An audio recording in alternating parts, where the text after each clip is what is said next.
Hello বন্ধুরা, স্বাগত জানাই মাটি ও মানুষ চ্যানেলে। বন্ধুরা, এইমাত্র সবথেকে বড় খবর, প্রধানমন্ত্রী নরেন্দ্র মোদী বারাণসী সভা থেকে পিএম কিষাণ প্রকল্পের টাকা সকাল 11টা থেকে রিলিজ করলেও এই টাকা কৃষকদের ব্যাংক অ্যাকাউন্টে 2 থেকে 3টে নাগাদের মধ্যে ক্রেডিট হয়ে যাবে। কেননা প্রধানমন্ত্রী নরেন্দ্র মোদী রিমোটের মাধ্যমে টাকা রিলিজ করে দেবেন এবং টাকা ব্যাংক অ্যাকাউন্টে পৌঁছাতে 2 থেকে 3 ঘন্টা সময় লেগে যাবে।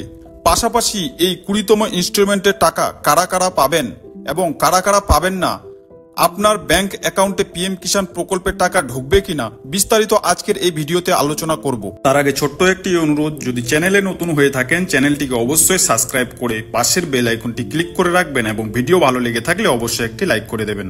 প্রধানমন্ত্রী পিএম কিষাণ 20তম ইনস্টলমেন্ট এর টাকা বারাণসী থেকে রিমোটের মাধ্যমে ছেড়ে দিলেও এই টাকা যেহেতু ডিবিটির মাধ্যমে আসে বলে কৃষকদের টাকা অ্যাকাউন্টে আসতে কিছুটা সময় লাগে এবং আপনার ব্যাংক অ্যাকাউন্ট যদি টাকা না ঢোকে চিন্তিত হবেন না, অপেক্ষা করবেন। আজকে আপনার টাকা না ঢুকলে আগামীকাল ঢুকবে এবং আগামীকাল না ঢুকলে সোমবারের মধ্যে ঢুকবে, এটা নিশ্চিত। কেননা পিএম কিষাণ স্কিমের টাকা দ্রুততার সাথে ব্যাংক অ্যাকাউন্টে পাঠানো হয়। কিভাবে চেক করবেন যে আপনার পিএম কিষাণের টাকা ঢুকেছে কিনা?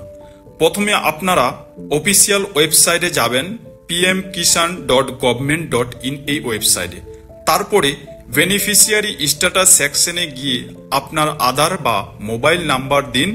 তারপরে আজকের কিস্তি পেড দেখাচ্ছে কিনা, যদি পেড দেখায় তাহলে আপনাদের পিএম কিষাণের টাকা ঢুকে গেছে। এবং পিএম কিষাণ প্রকল্পের টাকা যারা যারা পাবেন না, এক আয়কর পেইং পরিবার অর্থাৎ ইনকাম ট্যাক্স যারা পেমেন্ট করে তারা, 2 সরকারি বা পিএসইউ কর্মচারী ও অবসরপ্রাপ্ত কর্মচারী, এরা হচ্ছে পিএম কিষাণ প্রকল্পের টাকা পাবেন না।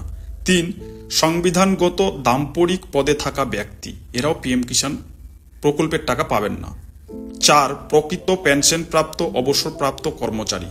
5 জমি নিজের নামে নেই, এরা পিএম কিষাণ প্রকল্পের টাকা পাবেন না। বন্ধুরা, আপনারা যদি এই পিএম কিষাণের 20তম কিস্তির টাকা পেয়ে থাকেন তাহলে অবশ্যই কমেন্ট করে জানাবেন এবং ভিডিওটি ভালো লেগে থাকলে অবশ্যই একটি লাইক, কমেন্ট, শেয়ার ও সাবস্ক্রাইব করতে ভুলবেন না।